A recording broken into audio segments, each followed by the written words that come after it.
Hello, BookTube. Well, I came back and got myself cleaned up because it's 95 degrees in Boston with 95% humidity. So walking around in pants and a shirt with a shoulder bag to collect books and run errands is like doing the exact same thing in the deep jungles of Bolivia. Only in the deep jungles of Bolivia, you're ready for it. You're dressed and prepared for it. Whew. So I'm back now and holed up in air conditioning. I will not be leaving until the weather changes. It's supposed to. But I thought we'd do a little mail, since you all seem to like that still. And I've got a gigantic kicker at the end, so it's got a kind of dramatic unity to it. But first we'll do this tiny little thing here. It doesn't say that it's sent to me privately, so it is a book.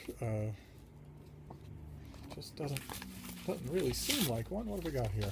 This is called American Wild by Michael Engelhard.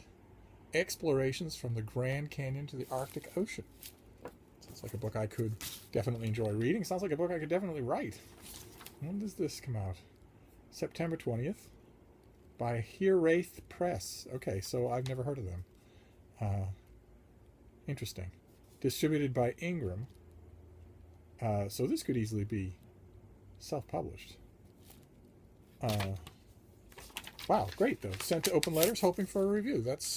I'd be happy to oblige. That's the sort of thing I like. All right, let's see. Let's move on here. Then there's this.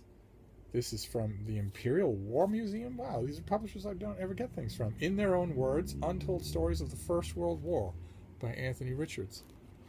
Right up my alley. Very, very nice. This sounds like a say for itself.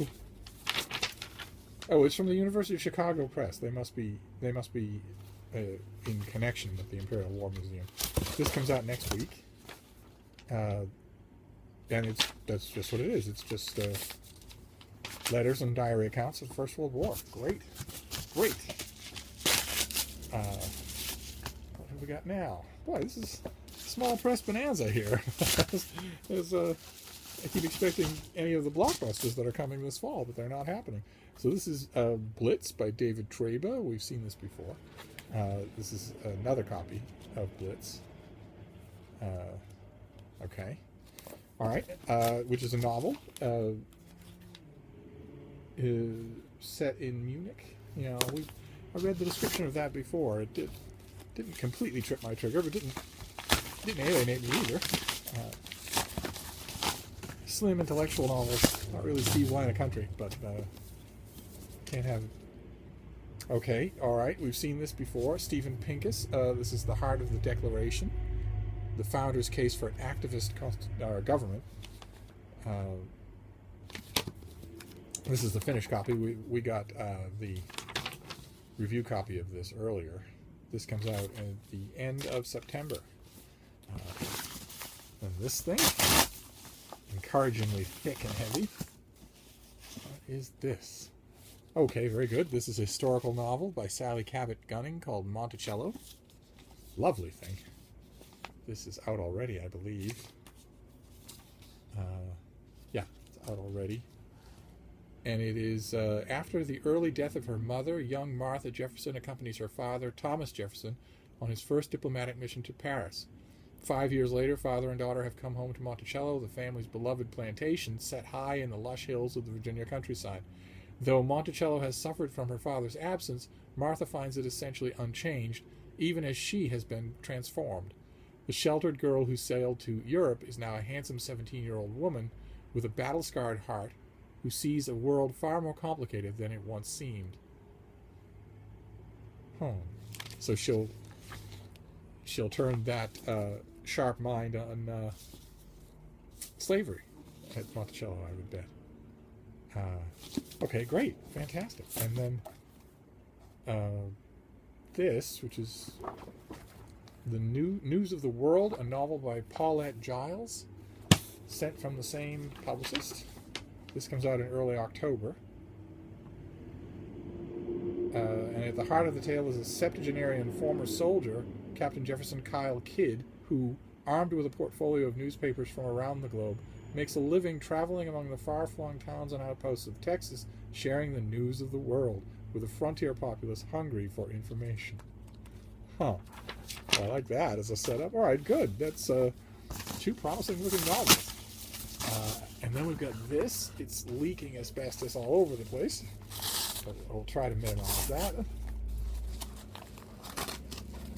Oh.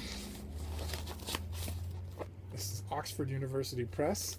I might live long enough to read these and enjoy them. This is The Path to War, How the First World War Created Modern America by Michael Nyberg. Oh. It's filling the air. Good Lord. Let's try to keep that getting any worse. And this is The Allure of Battle, A History of How Wars Have Been Won and Lost by Cathal Nolan. Two books that are right up Steve's alley. It's a shame about the lung cancer, but what can you do? We suffer for our art. This comes out in October, and it is... oh, this is The Path to War. Okay, they both probably come out in October. Nope, this one comes out next year, February. All right, so no matter how good this is, it cannot get onto my gigantic, world-famous year-end best and worst books roundup on my intergalactically famous book blog, Steve Reads, because it's not for this year. And then, to top it all off, look at this. No, I lost my my muscular teenager around 3 today, so I will have to do this on my own. He took off to commence preliminary preparations for going out on the town tonight. It being Friday and all. Yeah, you have to prepare when you're a muscle-bound teenager. You have to prepare for such things. You've got to get your hair exactly right. You've got to pick your shirt exactly right. You've got to find out what your friends are doing and make sure they're doing everything right. The whole, I mean, he's starting now, but the end result of all these preparations won't take shape until 10.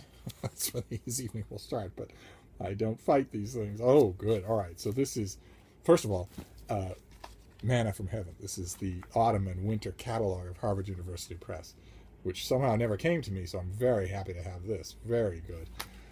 And then this, Letters of a Dead Man, by Prince Hermann von Puckler-Moksau.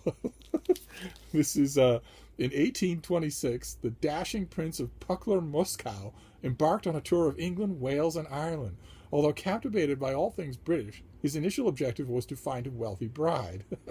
He and his wife Lucy, having expended every resource on a plan to transform their estate into a vast landscape park, had agreed to an amicable divorce, freeing him to forge an advantageous alliance that could rescue their project. For over 2 years, Puckler's letters home conveyed a vivid, often quirky, and highly entertaining account of his travels. An urbane continental, a familiar of Berlin's literary salons, a member of the Prussian aristocracy, and a veteran of the Napoleonic Wars, Puckler offers a singular perspective on English society at the threshold of British global supremacy. The account of his travel, of his adventures, Letters of a Dead Man, appeared in 1830. It was a sensation. The reader accompanies the prince as he explores the metropolis of London, tours the mines and factories of the Industrial Revolution, visits the grand estates and art collections of the wealthy, and finds common cause with the oppressed Irish confronting the scourge of rural and urban poverty. With his gift for description, Puckler evokes the spectacular landscape of Wales, the perils of transportation, and the gentle respite of manor houses and country inns. He is referred to, Heinrich Heine, the famous crybaby poet, referred to him as Diogenes on horseback. Isn't that awesome? So there you have it. The only question that I have about this is, why on earth it's formatted this way? Why on earth is it this? You can't put this in a shoulder bag. You can't carry it anywhere. I can attest to the fact that you can't read it on your lap. I'm going to have to come up with a special way to accommodate this just to read it. And I got to wonder, I always have to wonder, whenever I get a book like this, I always have to wonder, what was going through the people's minds who designed it? But then again, I imagine this isn't really going to a big audience. This is probably very expensive. Do we have any paperwork in here? No? No. Well, anyway, it's probably $100. So, you know, the general populace isn't going to be rushing out to buy Letters of a Dead Man anyway, but I can't wait to read it. I might read it right away. And there you have it. That is the a little bit of the mail for Friday. I thought I'd show it to you while I cool off. Thank you, BookTube.